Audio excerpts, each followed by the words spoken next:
Hello friends, അസ്സലാമു അലൈക്കും. പുതിയൊരു വീഡിയോയിലേക്ക് എല്ലാവർക്കും സ്വാഗതം.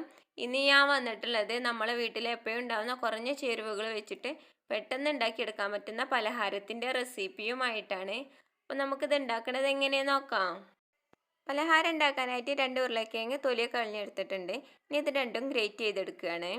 നിങ്ങളെ കയ്യിൽ ഗ്രേറ്റർ ഇല്ലെങ്കിൽ കനം കുറച്ചിട്ട് അരിഞ്ഞെടുത്താലും മതി.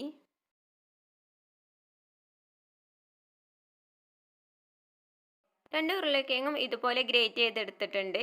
ഇത് കൈകൊണ്ട് നന്നായിട്ട് തന്നെ പിഴിഞ്ഞ് ഇതിലെ വെള്ളം ഇറങ്ങിയിട്ടുണ്ടാവില്ലേ, അതൊക്കെ ഒഴിവാക്കിയിട്ട് വേറൊരു പാത്രത്തിലേക്ക് ഇട്ട് കൊടുക്കുകയാണ്.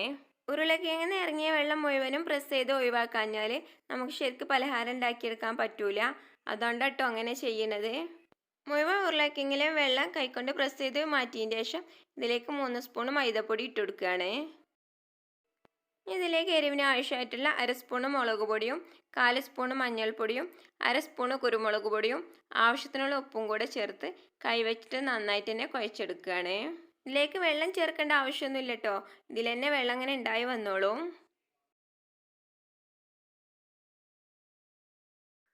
കൈകൊണ്ട് ഇതുപോലെ നന്നായിട്ട് തന്നെ കുഴച്ചെടുത്തതിന് ശേഷം ഇതിലേക്ക് 2 മുട്ട പുഴുങ്ങി കഷ്ണങ്ങളാക്കിയിട്ട് എടുത്തിട്ടുണ്ട്.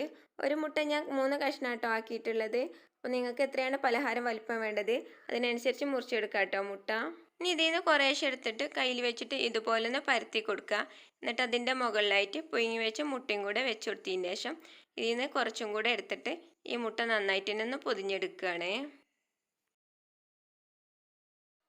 അപ്പോൾ ഇതുപോലെ പൊതിഞ്ഞെടുത്തിട്ടുണ്ട്. ഇത് ചൂടായ എണ്ണയിലേക്ക് ഇട്ട് പൊരിച്ചെടുക്കണം. അതിന് വേണ്ടിയിട്ട് ഒരു പാത്രത്തിൽ കുറച്ച് എണ്ണ ഒഴിച്ച് കൊടുത്തിട്ടുണ്ട്. എണ്ണ നല്ലോണം ചൂടായി വരുന്ന സമയത്ത് തീ നന്നായിട്ട് തന്നെ കുറച്ച് വെച്ചതിന് ശേഷം ചൂടായ എണ്ണയിലേക്ക് ഇട്ട് കൊടുക്കാം.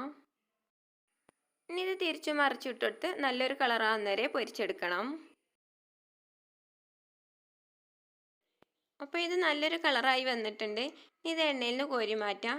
എന്നിട്ട് ബാക്കിയുള്ളതും കൂടെ ഇതുപോലെ പൊരിച്ചെടുക്കണം. അപ്പോൾ ഇത്രയുള്ള ഉരുളക്കിഴങ്ങും മുട്ടയൊക്കെ ഉണ്ടെങ്കിൽ എളുപ്പത്തിൽ ഉണ്ടാക്കിയെടുക്കാൻ പറ്റുന്ന നല്ല ടേസ്റ്റി ആയിട്ടുള്ള പലഹാരമാണ്. അപ്പോൾ നിങ്ങളെല്ലാവരും ഇതുപോലെ ഒന്ന് ഉണ്ടാക്കി നോക്കിയിട്ട് അഭിപ്രായങ്ങൾ കമൻറ്റ് ബോക്സിലൂടെ അറിയിക്കുക. നിങ്ങൾക്ക് എൻ്റെ റെസിപ്പി ഇഷ്ടപ്പെട്ടാൽ സബ്സ്ക്രൈബ് ചെയ്യുക, ലൈക്ക് ചെയ്യുക, നിങ്ങളെ ഫ്രണ്ട്സിനും ഫാമിലിക്കും കൂടി ഷെയർ ചെയ്ത് കൊടുത്ത് സപ്പോർട്ട് ചെയ്യുക. ഇൻഷാ അല്ലാഹ് അടുത്ത വീഡിയോ ആയിട്ട് വരുന്നത് വരേക്കും അസ്സലാമു അലൈക്കും.